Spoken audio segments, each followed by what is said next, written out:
dan salam sejahtera. A'udzubillahi minasyaitonirrajim. Bismillahirrahmanirrahim. Alhamdulillahirabbil alamin. Wassalatu wassalamu ala asrafil anbiya'i wal mursalin wa ala alihi wa sahbihi ajma'in. Alhamdulillah. Terima kasih yang berusaha saudara pengacara majlis, yang saya hormati, yang berhormat Datuk Seri Saifuddin Abdullah, Ahli Parlimen Indra Mahkota, yang saya hormati, yang berhormat IRTS Haji Hairil Nizam bin Hairuddin, Ahli Parlimen Jerantut, yang saya hormati Datuk Seri Rina bin Muhammad Harun binti Muhammad Harun, Ketua Wanita Perikatan Nasional Pusat, yang saya hormati sahabat saya Encik Henry Tioh Kien Hong, Pengurusi Perhubungan Parti Gerakan Rakyat Malaysia Negeri Selangor yang baharu. Tahniah.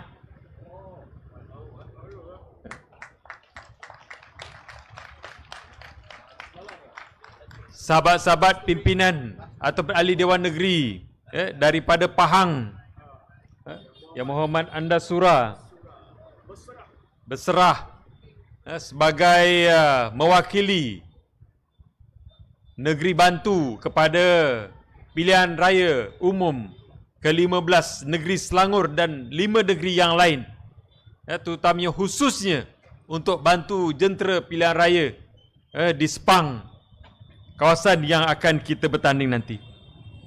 Seterusnya pimpinan di peringkat kawasan, sahabat-sahabat pimpinan Perikatan Nasional, peringkat negeri dan juga di peringkat kawasan ataupun parlimen Sepang, ibu-ibu, bapa-bapa, hadirin hadirat yang saya hormati sekalian. Pertamanya sama-sama kita merafakkan segiti kesyukuran kepada Allah SWT. Program yang akan dihadiri pada malam ini oleh Pengurusi Perikatan Nasional Malaysia Tan Sri Muhyiddin Yassin, yang sudah berada di kawasan kita di Sepang ini sejak awal tadi, dan pada malam ini beliau berada di Bandar Baru Salak Tinggi. Dan kita dimaklumkan ada lagi individu utama di negeri Selangor hari ini telah bertukar daripada Parti UMNO kepada Parti Komponen Perikatan Nasional Negeri Selangor.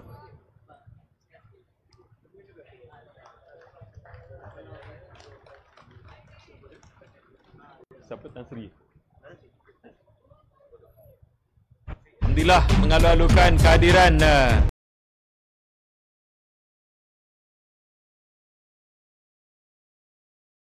Malaysia.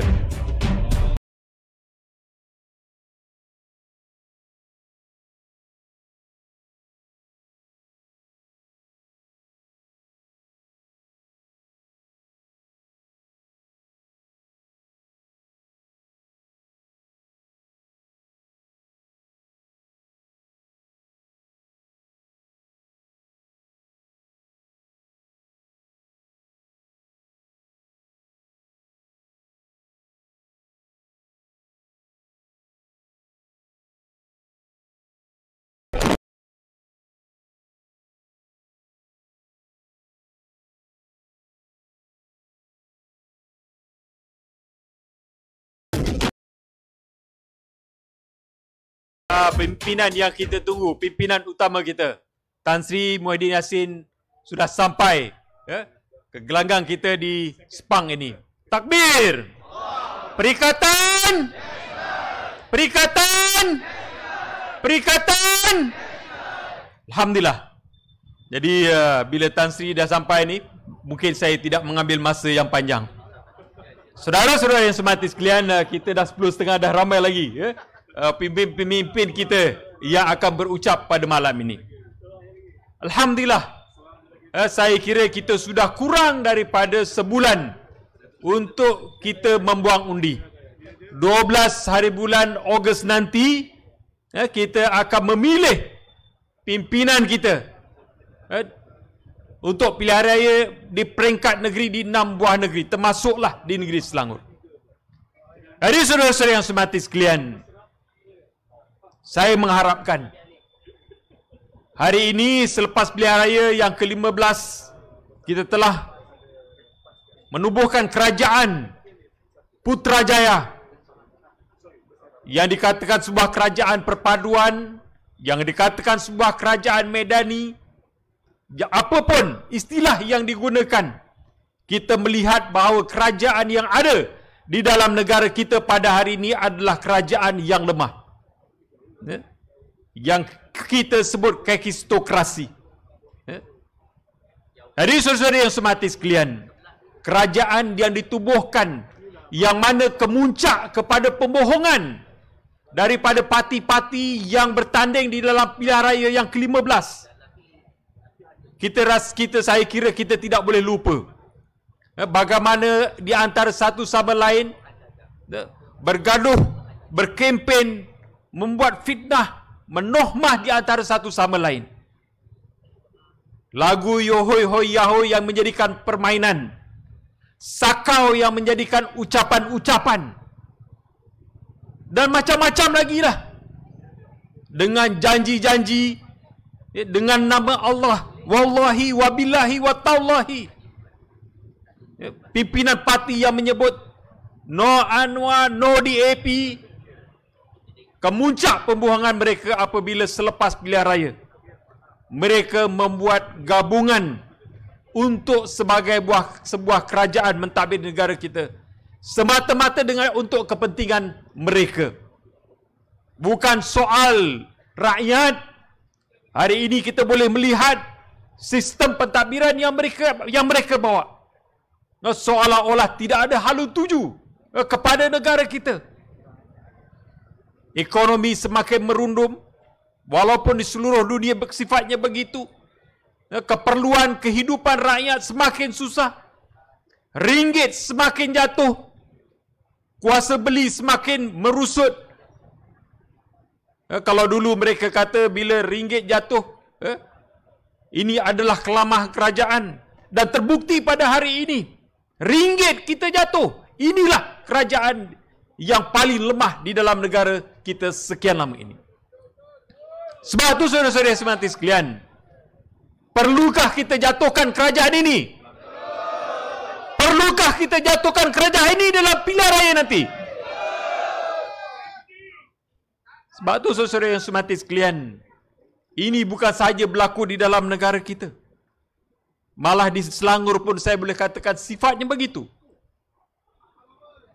Saya bersama-sama dengan kerajaan selepas 2008, walaupun tidak ada satu nama gabungan sebelum itu, yang kemudian menjadi kerajaan Pakatan Rakyat, yang kita tidak ada pun idea kekuatan kewangan, kehebatan Selangor yang dicanangkan sebelum kita menjadi kerajaan. Tapi kita telah mampu untuk mengurus kerajaan ketika zaman Menteri Besar Pakatan Rakyat yang pertama, almarhum Tan Sri Khalid Ibrahim, yang disebutkan tadi program-program yang kita bangunkan di negeri Selangor.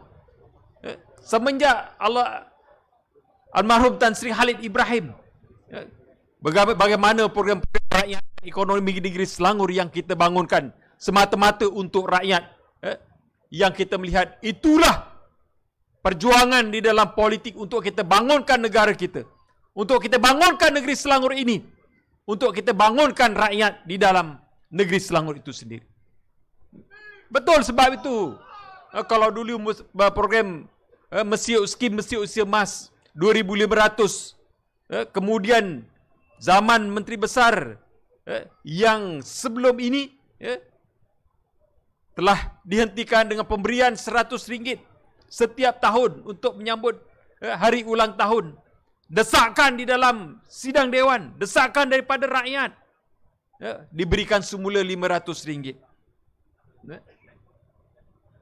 Kerajaan Kedah pun boleh bagi RM100 tau. RM500. Kerajaan Kedah boleh beri RM500. Selangor, negeri yang kaya, bagi RM500.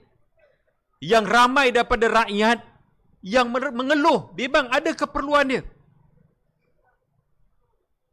Bukan saya nak sebutkan soal resis, tetapi sebahagian daripada rakyat kita, apabila berlaku kematian tu, pertama masyarakat yang sangat memerlukan, daripada golongan orang Melayu, India, untuk menguruskan jenazah, mereka memerlukan keuangan, dan RM500 ini adalah satu yang sangat minimum. Tak cukup. Sebab tu saudara-saudara mati sekalian, kalaupun dikatakan untuk menstrukturkan semula, bagus.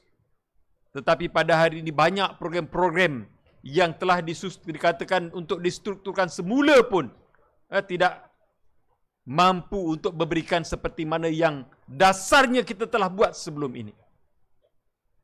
Begitu juga disebutkan air tadi kan. Tak sampai 50% pun yang diberikan kepada B40. Kemudian diumumkan untuk beri kepada kepada M40. Itu pun kita tak tahu berapa ramai yang menerima. Sebab tu saudara-saudara mati sekalian, kita bersama-sama dengan beberapa pimpinan di peringkat Perikatan Nasional Negeri Selangor menyusun, merancang bahawa kita mampu untuk lakukan yang terbaik apabila kita diberikan amanah untuk mentadbir negeri Selangor ini. Baru-baru ni kalau timbul isu sekolah Islam persendirian yang lebih kurang pelajarnya 20,000 keseluruhannya di negeri Selangor. Apabila dibangkitkan isu ini, pimpinan ataupun eksekutif di peringkat negeri Selangor mengatakan bahawa pembangkang ni boleh bangkang saja tapi tak memberikan apa-apa pandangan ataupun cadangan untuk kita bangunkan. Saya nak sebutkan di sini, apabila kita bersama-sama dalam kerajaan Pakatan Rakyat 2008, bagaimana usaha kita dengan jumlah anak-anak kita yang begitu ramai, terutamanya yang Melayu yang beragama Islam ini, kehendak daripada ibu bapa yang nak hantar anak-anak ke sekolah agama di negeri Selangor tak cukup tepat. Dan ramai daripada anak-anak kita yang baik pendidikannya di peringkat sekolah rendah. Sebab tu kita merancang bagaimana kita nak wujudkan Mahat Integrasi Tahfiz Sains Selangor. Perancangan kita di setiap daerah, daripada 9 daerah, ada 1 sekolah Mahat Integrasi Tahfiz Selangor. Alhamdulillah, 10 tahun kita bersama-sama dalam kerajaan, kita dapat menubuhkan 5 buah sekolah Mahat Integrasi Tahfiz dengan perancangan untuk meletakkan anak-anak kita cream of the cream di sekolah-sekolah ini. Tapi selepas tu, apabila kita tidak bersama-sama dengan kerajaan pada hari ini, saya ingat tak ada 1 sekolah pun yang sifatnya seperti mana yang kita rancang dulu dapat dibangunkan. Begitu juga dengan sekolah Islam persendirian tadi. Kita maklum, banyak daripada sekolah-sekolah ini daif. Ketika saya sebagai Esko Agama Islam, Hal Ehwal Islam di negeri Selangor ini, kita merancang untuk menyelesaikan sebahagian daripada sekolah-sekolah ini yang perlu dibantu. Daif. Kalau kena ribut, bumbung boleh tercabut. Hujan lebat, banjir. Apa penyelesaiannya? Daripada segi keselamatan literacy pun teruk. Kita telah menyediakan 18 juta untuk kita bangunkan sekolah-sekolah Islam persendirian di negeri Selangor. Dengan kita mensasarkan 3 buah sekolah Islam persendirian di negeri Selangor. 6 juta untuk kita bangunkan 1 blok di sekolah-sekolah yang mempunyai jumlah yang ramai tetapi mempunyai prasarana yang teruk. 1 sekolah selesai kita bangunkan di Kuala Selangor. 1 sekolah sepatutnya dibangunkan di Kuala Langat. Tetapi saya lihat walaupun ada di dalam buku perbelanjaan, daripada penggal yang lalu, yang sudah kita rancang sebelum penggal ini, sekolah ini masih lagi tidak dibangunkan. Tak nampak bayang apa pun. Tanahnya pun masih begitulah keadaannya. Walhal 6 juta peruntukan sudah ada di dalam buku perbelanjaan. Ini sebuah kerajaan yang tidak meletakkan kepentingan yang sudah dirancang dan sudah ada dalam buku bajet negeri Selangor. Dan satu lagi peruntukan saya tak tahulah entah ke mana. Ini antara beberapa perancangan-perancangan yang telah kita susun atur. Sebab tu saudara semati sekalian, mungkin inilah yang sempat saya sebutkan untuk beberapa perkara yang saya lihat kerajaan di negeri Selangor juga adalah sebuah kerajaan yang sangat lemah. Belum lagi soal-soalan yang lain yang mungkin saya akan sebutkan di dalam jelajah-jelajah yang akan kita adakan kemudian. Saudara-saudara yang semati sekalian, saya melihat jelajah Selangor yang kita adakan daripada satu kawasan ke satu kawasan, parlimen ataupun DUN, mendapat reaksi yang cukup baik dengan kehadiran yang begitu ramai. Saya mengharapkan kalau sahabat-sahabat kita daripada Pahang yang nak bantu negeri Selangor ini untuk menangkan negeri Selangor, untuk tawan negeri Selangor sebagai satu amanah daripada pimpinan kita yang besar untuk meletakkan rakyat negeri Selangor pada martabatnya, menjadi tanggungjawab kepada kita untuk menentukan setiap pengundi di kawasan kita akan mengundi Perikatan. Saudara semati sekalian, ini satu tanggungjawab yang besar yang harus sama-sama pikul. Sebab itulah kita merancang dengan perancangan kita untuk menawan Selangor, kita akan menjadikan sebuah negeri Selangor ini sebagai Selangor baharu. Saya harapkan kita akan memainkan peranan yang terbaik bersama-sama. Sekadar itu, saya sudahi dengan wabillahi taufiq wa hidayah. Assalamualaikum warahmatullahi taala wabarakatuh. Takbir!